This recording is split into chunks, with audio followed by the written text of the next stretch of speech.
It all goes back to one point. So I have a dream. A lot of times people see your dreams, they crazy. Appreciate life, and it made me want to do things for the greater good. Diddy Combs was on the scene of one of the most high-profile rapper assassinations in history. If you're thinking someone should really make a documentary about his life, he's already beat you to it. What's the odds that you would do that in front of the camera? That's one of the moments where he forgot he was on tape. If I didn't say anything, you would interpret it as hip-hop is fine with his behaviors. Across hip-hop history, there's always been a few names you just don't mess with. Most rappers keep their beefs quiet, sliding in sneaky disses on tracks or handling their problems off the radar. But then you've got the bold ones, the ones who treat feuds like a full-blown sport, turning every shot they take into a headline. These are the artists who don't just rap about drama, they live it. Every clash becomes personal, every track a warning shot, and right at the center of that storm stands one man who turned beef into an art form, 50 Cent. He doesn't just face his rivals, he feeds off the chaos. Every time he steps into a feud, the entire game shakes, the industry freezes, and fans can't look away. Everyone already knows about the legendary war between 50 Cent and Ja Rule. That wasn't just beef, that was a career-ending explosion. When 50 came at Ja, he didn't just win the battle, he changed the game. The whole thing hit so hard that getting Ja Ruled became its own saying. Meaning when someone's completely destroyed in a lyrical fight or their rep gets shattered beyond saving, people say they got Ja ruled. That's how deep 50's impact runs. He didn't just dominate, he rewrote the rules of rap warfare. And controversy? 50's no stranger to that either. He'll go at anyone if there's bad blood, even his own family. When things went sour with his son, Marquise Jackson, 50 didn't stay silent. He went public, calling him a crybaby bum and accusing him of chasing handouts. Fans couldn't believe it. Who blasts their own family like that? But that's 50, raw, unfiltered, and always ready to turn pain into power. It showed the world one thing loud and clear. When 50's mad, no one's safe, not even his own bloodline. But now, things have hit a whole new level. 50 Cent might have just fired off his biggest and most explosive shot yet. And this time, it's aimed straight at one of his oldest and most powerful rivals, Cent Diddy Combs. Once celebrated as a kingpin of music and business, Diddy was the symbol of success. Money, power, and fame all rolled into one. His name used to mean prestige and untouchable influence across the entertainment world. But lately, everything's flipped upside down.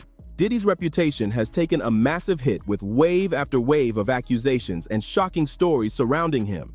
The empire that once looked unbreakable is starting to crumble. And 50? He's been watching every move, waiting for the perfect moment to strike, and he's doing it with precision. Now, 50's turning Diddy's downfall into one of the wildest sagas hip-hop has ever seen. His timing, his shots, his confidence, it's all peak 50 Cent energy. I'm a savage. Whatever I want, I'm gonna get, he once said. And he's proving that again right now. Diddy's spotless image, gone. His once golden reputation, in pieces.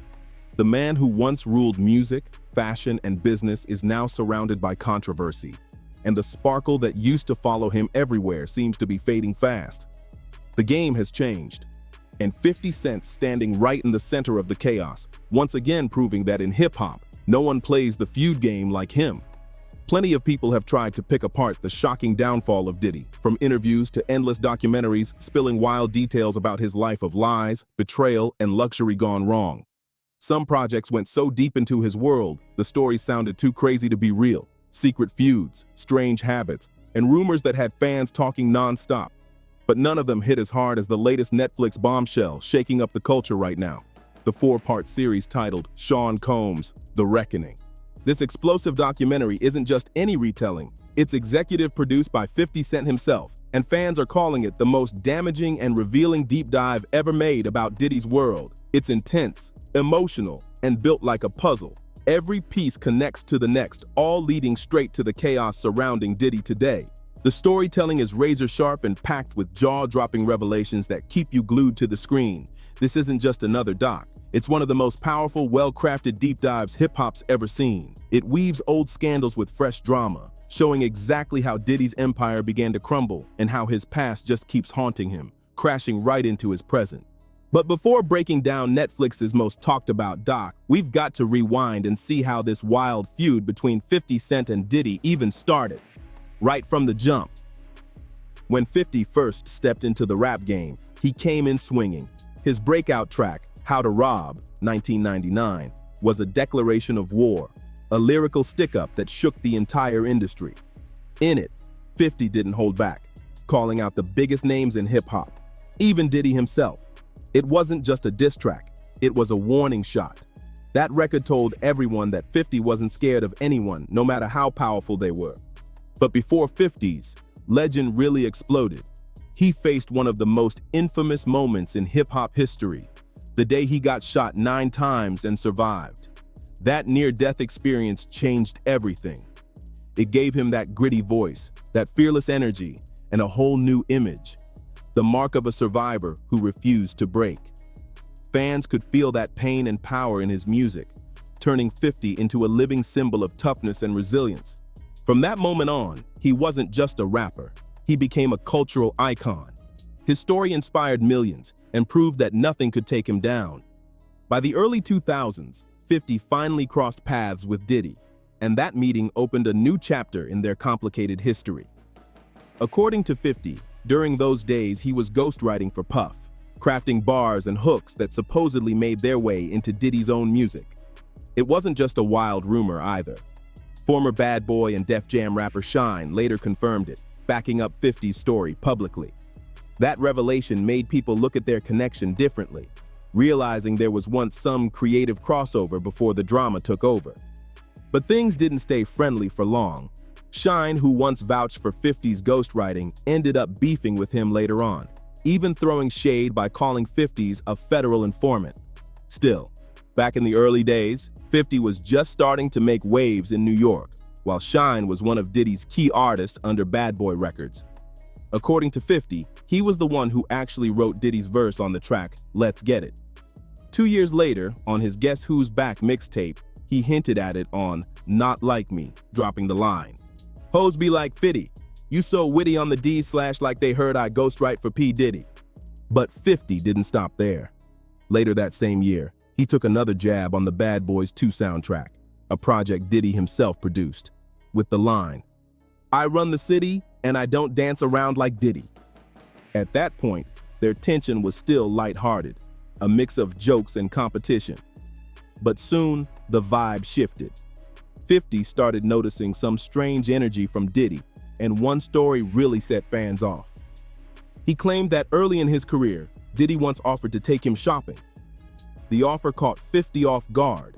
He joked that it felt like something a guy would do for a woman he was trying to impress. That left 50 questioning Diddy's intentions and marked the start of an awkward, deeper tension between them. Later, 50 turned the story into a slick metaphor, saying it was like Diddy dipping his toes in the baby oil, a joke suggesting Puff might have been testing the waters to see how far he could go. It was a strange moment that became hip-hop legend, sparking endless fan theories and online chatter. Once 50's comments started making waves, Diddy eventually responded. And in classic Puff fashion, he didn't get angry. He laughed it off with confidence and a little bit of swagger, acting like the whole thing didn't bother him at all. But his cool reaction only added more mystery to the growing tension between the two. By the mid-2000s, 50 Cent wasn't just a rapper anymore. He was a global powerhouse. He dominated the charts, dropping hit after hit, 7 #1 singles, over 20 top 10 tracks, and countless awards.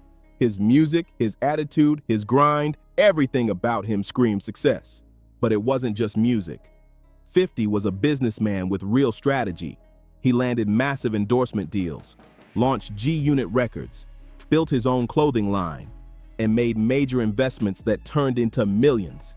He wasn't just chasing fame, he was building an empire piece by piece. That business mindset set him apart from almost everyone. Maybe only Eminem came close in terms of vision and drive. 50 wasn't just surviving in the rap game, he was owning it. At that point, it almost looked like 50 had everything Diddy once dreamed of: the fame, the power, the respect, and the street credibility. Women loved him, the streets respected him, and his name carried weight in every room he walked into. That perfect mix of raw toughness and superstar appeal made 50 unstoppable.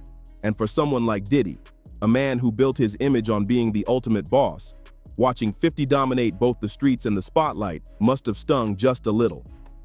The student had become the master, and the rivalry that started with playful jabs was about to turn into something way more serious. Watching the documentary now, it's crystal clear why Diddy might have felt some real envy toward 50 Cent, even though Diddy was already one of the biggest moguls in the entire game. 50 had something money could never buy, that natural, raw presence that commanded respect the second he stepped in a room. Whenever 50 showed up, all eyes turned his way. His aura spoke louder than words. Diddy, on the other hand, had fame, wealth, and flash, but that untouchable street energy, that real influence, was something he could never fully copy. You can almost feel how that might have rubbed him the wrong way. By 2005, 50 Cent had officially cemented himself as a heavyweight in hip-hop. He wasn't just running the charts, he was running the game. Every artist, new or veteran, wanted to join G-Unit Records, hoping to be part of his unstoppable movement. During an interview on The Howard Stern Show, 50 even dropped a wild story about nearly signing rapper Mase to G-Unit. According to 50, Mase was all in, ready to join the team, but the deal crashed and burned fast when Diddy allegedly stepped in. Puff reportedly demanded a whopping $2 million just to release Mase from his Bad Boy Records contract. That price tag killed the deal instantly, and the move only deepened the growing tension between Diddy and 50 in the industry. "I meant it when I said it," 50 later declared. And after that Mase situation, things took a dark turn. The gloves came off, and 50 went straight for the jugular. He didn't hold back. He publicly linked Diddy to the murder of the notorious B.I.G., one of the boldest accusations ever made in hip-hop. The claim sent shockwaves through the culture, leaving fans stunned and divided. What made it even more intense was the later talk that Diddy and Biggie might not have been as close as everyone thought. On the surface, they looked like brothers in arms, but behind the scenes, some said it was never that solid. 50's claim poured gasoline on that fire, turning their feud from lyrical competition into something personal and dangerous. Then in 2006, 50 dropped a track called The Bomb, proving again he wasn't afraid to stir things up. The record carried his signature confidence, full of hard-hitting verses that landed like warning shots. Every bar reminded the industry that 50 Cent was still untouchable, still a dominant voice no one could silence. And like always, he ended the track with a twist. The outro hit fans out of nowhere, a bold coded message that made it clear this wasn't just music, it was a statement. By then, everyone knew. 50 wanted nothing to do with Diddy or his glossy image anymore. He began distancing himself from anything bad boy related and kept calling Puff out in ways nobody else dared. 50 even pushed the long whispered rumor that Diddy might have had some involvement in Biggie's tragic end, something that had floated around hip-hop circles for years. He didn't sugarcoat his words either. He made it clear he thought Diddy had been moving suspiciously long before anyone else caught on. Looking back now, it almost feels like 50 saw it all coming, decades early. While others were busy cozying up to Diddy, going to his parties, and chasing that shiny lifestyle, 50 was in the shadows, sharpening his bars and plotting his next strategic move. The rivalry didn't just stay in the booth, it spilled into business. Both moguls went head-to-head with their vodka brands, turning the liquor world into another battleground. Diddy had Ciroc, his signature brand that symbolized luxury and fame, but 50 wasn't backing down. He launched Effin' Vodka, stepping directly into Diddy's lane and turning it into open competition. And of course, 50 couldn't resist taking shots, literally and verbally. He started calling Ciroc Puffy Juice, mocking the name and the image Diddy had built around it. Fans loved it.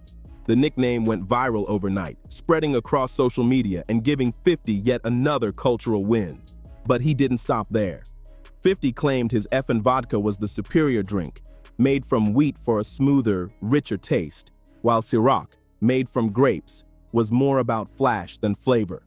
It was classic 50, mixing business and beef into pure entertainment, turning even a liquor brand into a lyrical jab. But beneath all the jokes and branding wars, something deeper was brewing. something personal. And it all circled back to Daphne Joy, real name Daphne Vez, a model and actress who also happens to be 50 Cent's ex-girlfriend and the mother of his youngest son, Sire Jackson. The two dated between 2011 and 2012, but things got messy when their relationship ended shortly after Sire was born. There were accusations of domestic disputes and property damage, though the serious charges were eventually dropped. Still, their split wasn't exactly peaceful. Fast forward almost a decade later to 2021, and suddenly photos started surfacing of Daphne Joy and Diddy together on luxury getaways, yacht trips, and red carpet events. Social media exploded. Fans couldn't believe it. 50's Cent and Diddy, his longtime rival, that was gasoline on an already blazing fire. 50 wasted no time turning the situation into a viral circus. He posted a picture of Diddy and Daphne together with the caption, "Nah, me and Puff fight over business. If he liked the girl, he liked the girl, I don't care." But of course, he wasn't done. A short while later, he posted another photo, this time of himself with his son Sire, and joked, "Oh snap, that's your mommy over there with Puffy, these women be wild." It was pure 50, turning a personal situation into global entertainment. The internet went crazy, and once again, the feud between 50 and Diddy was front-page news. By this point, 50 had been side-eyeing Diddy's behavior for over 2 decades. So even though he played it cool online, pretending not to care, you know that had to sting. Imagine watching the mother of your child spending time with the man you've been calling out for years, your arch rival. That's not just awkward, that's personal on a whole new level. Even for someone as fearless as 50, that moment had to hit different, especially considering he's never trusted Diddy or his motives from the very beginning. Then came the real shocker, when the Diddy files hit the headlines. In March of last year, music producer Rodney Jones filed a lawsuit against Sean Diddy Combs, accusing him of sex trafficking and laying out disturbing allegations about what supposedly went on behind the scenes. That's when everything changed. Diddy's empire started to shake, and 50 Cent was right there, watching it all unfold, ready to make his next move. In the lawsuit that sent shockwaves through the industry, Daphne Joy was named among several women who were reportedly receiving monthly payments from Diddy, allegedly to help bring new faces into his inner circle. But let's make this clear. As of now, no one other than Diddy himself has been officially charged in connection with those claims. Even with all the heat surrounding him, Diddy has somehow managed to dodge full accountability time and time again. Still, current reports claim he's serving a 4-year sentence, with some time already credited, when this news hit the headlines.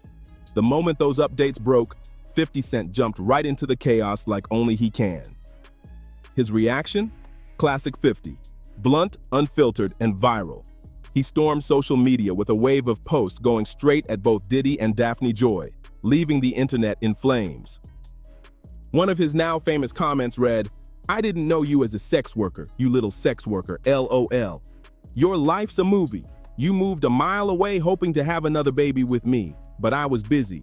So you went back and started getting money from Brother Love." It was brutal, messy, and pure 50 Cent energy, unapologetic and straight to the point. But he wasn't done there. Not long after that post, 50 hit the stage with Nicki Minaj, and right at the end of his set, he fired off another shot, taking a slick jab at Diddy in front of a live crowd. He made sure everyone knew this feud wasn't cooling off anytime soon. But while the internet was losing its mind, 50 Cent was also making real-life moves behind the scenes. He took things straight to court, filing for full custody of his son, Sire Jackson. In his filing, he claimed that Daphne had allegedly been involved in Diddy's so-called freak-offs, saying it created an unsafe space for their child. Daphne clapped back fast, calling his claims complete lies. She denied any connection to those allegations and said she had nothing to do with any kind of illegal activity. The back and forth got ugly, but it proved something deeper. This was no longer just about old beef, business, or bragging rights. It had turned personal, hitting close to home. For 50, it wasn't just another feud anymore. It was about protecting his son and watching his longtime rival's empire start to collapse from the inside out. Many believe that's exactly what pushed 50 to double down, putting his full energy into creating and executive producing the Netflix documentary Sean Combs, The Reckoning. That doc blew the lid off Diddy's world, exposing claims of manipulation, shady power moves, and a darker side that the public had only guessed at before. And 50's mission was crystal clear. He didn't just want revenge anymore. He wanted truth. He wanted the world to see Diddy stripped of all the glamour and filters, just raw, uncut reality for everyone to witness. But 50 didn't just slap his name on the documentary for attention. He built it from the ground up. Behind the scenes, he helped connect producers to sources who'd been too scared to speak for years. These were insiders who'd seen the inner workings of Diddy's world, the deals, the manipulation, the betrayals, but stayed silent out of fear. With 50 backing the project, they finally felt safe to come forward. That cosign gave their voices weight. It showed how deeply 50 was invested in bringing every hidden truth into the light. For years, people laughed at 50's jokes, the baby oil stories, the freak-off rumors, the trolling online. Most thought it was just him clowning around for laughs. But now it's obvious those jokes were only scratching the surface. The documentary pulled the curtain back on 3 decades of alleged manipulation, ruthless ambition, and betrayal, tied to Diddy's rise to the top. It painted a brutal picture of how his empire might have been built, with whispers of backstabbing the very people who helped him climb. And the most shocking part? Even the notorious B.I.G., the man everyone believed was Diddy's closest friend and brother in music, was rumored to be one of the ones he turned his back on. The revelations painted a colder, darker image of Diddy's legacy than anyone could have imagined. That part of the story hit fans the hardest, because betrayal in business happens all the time. But turning on your top artist, your friend, someone the world saw you mourn publicly, that's a different kind of pain. The idea that Diddy could have had any hand, even indirectly, in putting Biggie in harm's way while later appearing as the grieving friend in interviews and music videos is chilling to even think about, especially considering how much he fueled the East Coast versus West Coast tension back in the day, a rivalry that reshaped hip-hop and took lives in the process. If even a piece of those claims are true, it means that one of the most celebrated moguls in music might have played a much darker role in one of hip-hop's most tragic chapters. And if that wasn't enough, another shocking detail came to light. Reports suggested that Biggie's funeral, one of the most high-profile events in music history, was allegedly paid for using Biggie's own estate. Fans and insiders were stunned. That detail alone left people speechless. If that's true, it says everything about where Diddy's priorities were back then. Instead of showing genuine love and loyalty to his fallen friend, it made him look like he was focused on protecting his own image, making sure he came across as the heartbroken hero for the cameras. It's a haunting thought that what the world saw as grief might have been part of a performance, another move in Diddy's lifelong game of power and control. And with 50 Cent pulling back every layer through his documentary, the mask that once protected one of hip-hop's biggest moguls might finally be cracking, right in front of the world's eyes. After the Netflix documentary dropped, the reaction was immediate and explosive. Fans, celebrities, and insiders across the industry couldn't stop talking about it. The internet turned into a battlefield overnight. Timelines flooded with clips, reactions, and shocking confessions from people who once stayed silent. Some of Diddy's former associates started distancing themselves instantly, unfollowing him, deleting old pictures, and even issuing quiet statements through sources close to them. You could feel the fear in the air. It was like everyone who ever worked with him suddenly realized their names might pop up next. Meanwhile, 50 Cent was watching it all unfold like a general who just won another war. Every time a new headline dropped, he was online adding fuel with his trademark mix of humor and precision. His posts weren't random, they were strategic jabs. One caption at a time, he made sure Diddy's downfall stayed front and center in every conversation. Then came the celebrity reactions, and they were wild. Some stars who once praised Diddy suddenly fell silent. Others couldn't resist speaking up. A few former bad boy artists hinted that they weren't surprised at all, saying, "People are finally seeing what we saw years ago." Even Meek Mill, who had once defended Diddy, found himself catching strays after fans began resurfacing old photos and videos of him at Diddy's parties. The online detectives were in full force, connecting dots faster than ever. Everyone wanted to know who knew what and when. But through all the noise, 50 kept his focus sharp. He wasn't just laughing online, he was still working. Reports began to surface that he was already developing a follow-up docuseries, one that would expand beyond Diddy's story and dig into the entire culture of power and corruption in the music industry. If true, this could be the biggest shakeup hip-hop has seen in years.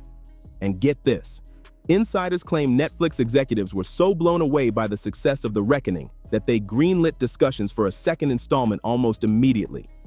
Rumor has it, 50's next target might be another major figure who helped build Diddy's empire from the shadows. Viewers are already speculating who it could be, and the guesses are wild. Behind the scenes, things weren't calm either. Diddy's legal team reportedly started scrambling to control the damage, sending out cease and desist letters, reaching out to streaming platforms, even trying to silence certain whistleblowers. But it was too late. Once the footage went viral, there was no putting that genie back in the bottle. At one point, an insider close to the situation said Diddy felt betrayed and cornered, claiming he couldn't believe how quickly the world turned against him. But others in the industry weren't buying it. To them, this wasn't betrayal. It was karma. After decades of whispers, people were finally ready to talk. Then came the part no one expected: law enforcement updates. New reports began circulating that investigators were looking into old cases connected to Diddy's empire, including financial misconduct and alleged intimidation of former employees. Whether those claims hold up or not, the timing was no coincidence. It all came right after 50's documentary hit #1 on Netflix's trending chart. Fans started calling 50 the hip-hop Avenger, saying he was doing what no journalist or rival dared to do: expose the truth. He wasn't just trolling anymore. He was holding one of music's most powerful moguls accountable on a global stage, and 50 knew exactly how to play it. He kept the momentum going, dropping cryptic posts that hinted there was still more to come. One day, he'd post an old photo of a Diddy party with the caption, "Let's not forget who was in the room." And boom, social media would explode again. Even the mainstream media couldn't resist. Late-night shows, podcasts, and talk panels were all covering The Reckoning. Some hosts praised it as a brave piece of work, while others questioned 50's motives. Was he seeking justice or revenge? Either way, one thing was undeniable: he owned the moment. As for Diddy, he went dark. No interviews, no live streams, no comments, just silence. His once loyal team started dropping off one by one, and even a few high-profile friends stopped defending him publicly. That image of the untouchable mogul? Gone. In its place stood a man whose entire legacy was being picked apart, frame by frame, on one of the biggest platforms in the world. But 50 wasn't slowing down, not even close. Word on the street is that he's teaming up with more insiders, including people who used to work directly under Diddy during the Bad Boy Records peak. If those stories ever see daylight, it could expose a side of the industry that fans have never seen before. At this point, one thing's clear: 50 Cent doesn't just feud, he dismantles. Once he locks in, it's not just about clapping back. It's about rewriting the narrative. He doesn't move off emotion. He moves off results. And now, with The Reckoning sitting at the top of Netflix charts and the entire music world watching his every move, you can feel something brewing. Everyone's wondering, what's 50 planning next? Because if there's one thing history's proven, it's this: when 50 Cent starts a war, he doesn't stop until there's nothing left standing. And judging by how deep this story keeps getting, this might just be the calm before the next explosion. Just when everyone thought things couldn't get crazier, the story took another wild turn. Weeks after The Reckoning dropped, a flood of new claims started hitting the internet. People from Diddy's past suddenly finding their voices after years of silence. Former employees, ex-associates, even security guards were coming forward with stories that painted an even darker picture than anyone expected. Some of them described what it was really like working for him: the constant fear, the unpredictable outbursts, the power games that made everyone walk on eggshells. One insider even said, being around him was like living in a movie where the villain doesn't know he's the villain. That quote went viral instantly. As these revelations exploded online, 50 Cent stayed right in the mix, reposting the most shocking claims and adding his trademark sting. Every caption hit like a punchline, but there was a method to it. 50 was using humor to keep the story alive while subtly turning public opinion even more against Diddy. Fans couldn't get enough of it. They started calling it the 50 effect. But this time, it wasn't just social media chaos. There were real-world consequences. Major brands quietly started pulling back from Diddy's ventures. Endorsement deals, frozen, business partners, gone. Even his own liquor distributors began reviewing their relationships, which in industry terms means they're cutting ties. And while Diddy's empire started crumbling from the top down, 50's influence only grew stronger. Media outlets that once dismissed his trolling suddenly started quoting him like a news source. One article even called him the most powerful voice in modern hip-hop accountability. That's right. The man who built his legacy on beefs had now turned into a one-man truth movement. But 50 wasn't doing it alone. Behind the scenes, sources claim he's been teaming up with investigative journalists and former industry executives who have receipts. We're talking contracts, emails, and unreleased footage that could blow the roof off everything. It's rumored that he's preparing a follow-up series that'll expose the inner workings of the entire bad boy machine, from money moves to manipulation tactics. A raw look at what really went down behind those flashy parties and luxury brands. One insider close to the production said, 50's not just exposing Diddy, he's exposing the system that protected him. And that statement shook fans to their core. It hinted that this saga isn't just about two men at war. It's about a whole industry built on silence, power, and image. Meanwhile, Diddy's camp tried to fight back.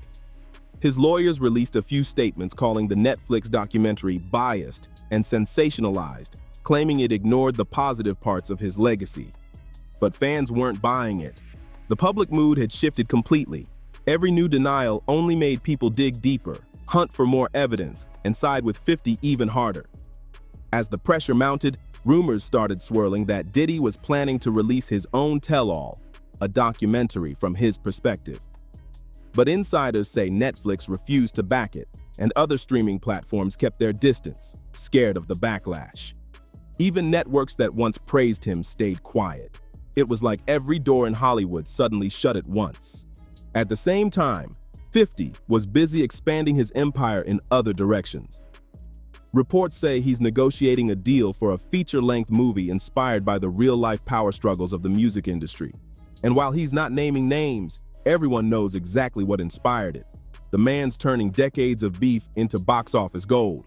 And just when it seemed like he'd let the smoke settle, 50 jumped back online with another viral post. This time, a throwback picture of Diddy surrounded by celebrities with the caption, "When you play boss too long, eventually the game starts playing you." The internet went crazy again. Fans flooded the comments, tagging every celebrity in the photo, asking who knew what and when. Within hours, the post racked up millions of views and thousands of responses. It was 50 reminding the world that this feud wasn't over, not even close. But beyond all the jokes and viral moments, something deeper was happening. 50 Cent had changed the tone of hip-hop storytelling. What used to be handled behind closed doors was now playing out in public for millions to see. And instead of being seen as petty or messy, fans started calling it historic. Because in a world where most people stay quiet to protect their connections, 50 was doing the exact opposite, saying the things nobody else had the courage to say out loud. Whether you love him or hate him, one thing's clear. When 50 Cent decides to shine a light on something, it doesn't just get attention, it gets exposed. Now, whispers are spreading that the next chapter of the reckoning might not be about Diddy alone. Sources close to production are hinting that several other high-profile names, artists, executives, and even producers, might be facing the same level of scrutiny soon. If that's true, the next wave could shake the entire entertainment world to its core. Because when 50 Cent sets his sights on corruption, he doesn't stop at one target. He keeps digging until the whole truth's out in the open. So, stay tuned, because this story, it's far from over. The next chapter is about to expose even bigger secrets, and from the looks of it, 50's just getting started. In the Netflix doc, 50 Cent takes things even deeper, exposing what he describes as one of the darkest sides of Diddy's story. He dives into an unsettling pattern, revealing how Diddy allegedly used women as tools of control in both his personal and professional life. 50 connects the dots, showing a long history of Diddy getting involved with women tied to other powerful men. whether they were ex-girlfriends, baby mothers, or even wives. According to 50, it was never really about love or attraction. It was about power. These relationships, he suggests, were Diddy's way of showing dominance, proving he could influence anyone around him, no matter how connected or respected they were. It paints a chilling portrait of a man more obsessed with control and ego than any kind of real emotional bond. Every relationship became another way to flex his authority, adding yet another dark layer to the chaos that's followed his name for decades. Diddy stands as a perfect example, the documentary argues, of what happens when a narcissist goes completely unchecked for a lifetime. The series captures this transformation perfectly. A man surrounded by power, money, and yes men for so long that he started to see himself as untouchable. One of the most jaw-dropping moments comes when Diddy actually compares himself to Jesus Christ, claiming his public struggles and criticism were just like being crucified. That moment alone had viewers stunned. It showed just how far his ego had spiraled. This wasn't just confidence anymore. It was delusion.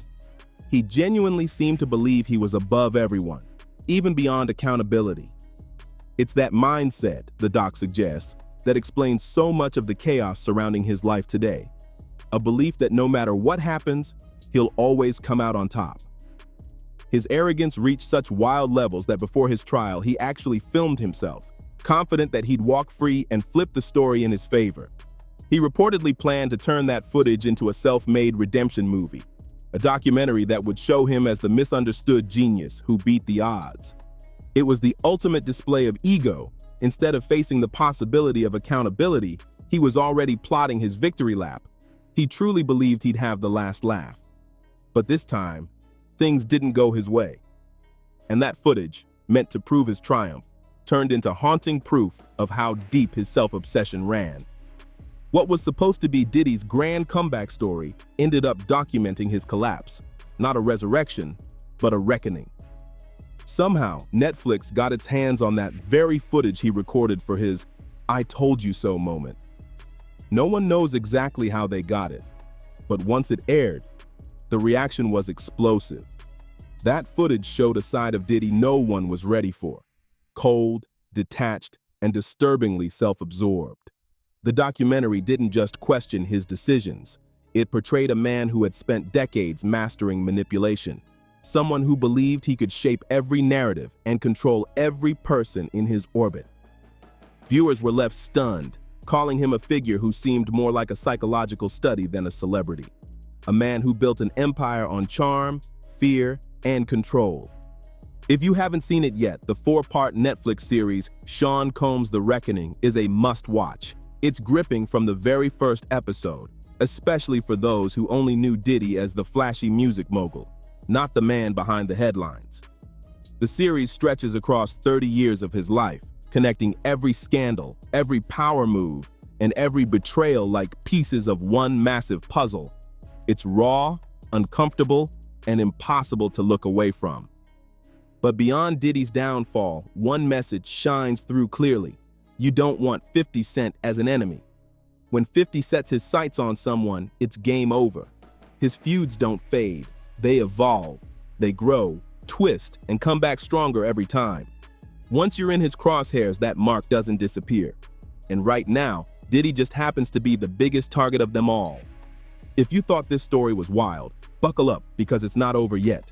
The next episode dives even deeper, revealing shocking new details and unexpected faces who've secretly been part of this drama from the start. You won't believe who shows up in the mix next. So go check out the full story and see it for yourself. And before you go, tell us what you think. Did 50 Cent go too far?